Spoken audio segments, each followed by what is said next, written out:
নামে শাস্তি থেকে বাঁচতে হলে আল্লাহর কাছে দোয়া করতে হবে। হাদিস শরীফের মধ্যে এসেছে, এক মহিলা জিনা করার পর আফসোস করে হতাশ হয়ে নিরাশ হয়ে আল্লাহর নবীর কাছে এসে বলল, ইয়া রাসূলুল্লাহ, আমি জিনা করেছি, আমাকে শাস্তি দিন।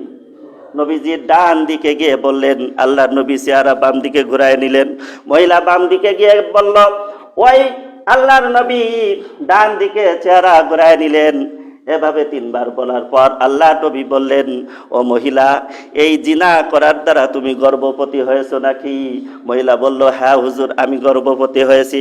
আল্লাহর নবী বললেন, ও মহিলা, তুমি অপরাধ করেছ, কিন্তু তোমার গর্ভে যে সন্তান রয়েছে সেই সন্তান তো কোনো অপরাধ করে নাই, তোমার উপর শরীয়তের হুকুম জারি করা যাবে না, যাও চলে যাও, ডেলিভারি হওয়ার পরে এসো। মহিলা আফসোস করতে করতে চলে গেল, যদি এর ভিতরে মরে যায় তাহলে দুনিয়ার শাস্তি না নিয়া এই জাহান্নামের কঠিন শাস্তি আমি সহ্য করতে পারবো না।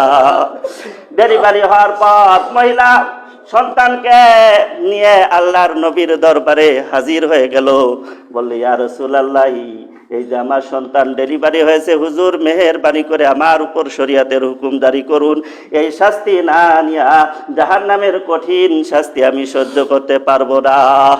আল্লাহর নবী বললেন, ও মহিলা, তুমি অপরাধ করেছ, কিন্তু তোমার এই সন্তান তোমার বুকের দুধ 2.5 বছর পর্যন্ত পান করবে, সুতরাং এখন তোমার উপর শরীয়তের হুকুম জারি করা যাবে না, যাও 2.5 বছর পরে এসো। মহিলা আফসোস করতে করতে চলে গেল, যদি এর মধ্যে মারা যায় তাহলে কি অবস্থা হবে। 2.5 বছর নাই যেতে আমার ভাইরা, মহিলা তার সন্তানের হাতে একটা রুটি দিয়ে আল্লাহর নবীর কাছে এসে বলছি, ইয়া রাসূলুল্লাহ, এই যে আমার সন্তান সে রুটি খেতে পারে, হুজুর মেহেরবানি করে আমার উপর শরীয়তের হুকুম জারি করুন। আল্লাহর নবী সাহাবীদেরকে নির্দেশ দিলেন, ও আমার সাহাবীরা, এই মহিলাকে বুক পর্যন্ত মাটির ভিতরে পুঁতে ফেলো। আমার ভাইরা বুক পর্যন্ত মাটির ভিতরে পুঁতে ফেলে চতুর্দিক থেকে সাহাবীরা যখন পাথর নিক্ষেপ করতেছিল, 1 ফোঁটা রক্ত ছিটে গিয়ে একজন সাহাবীর গায়ে লাগলো।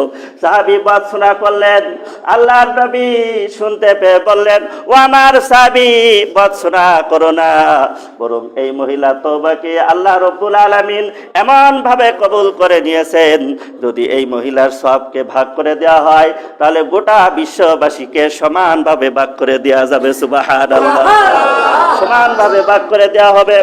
আমার ভাইরা, এই জন্য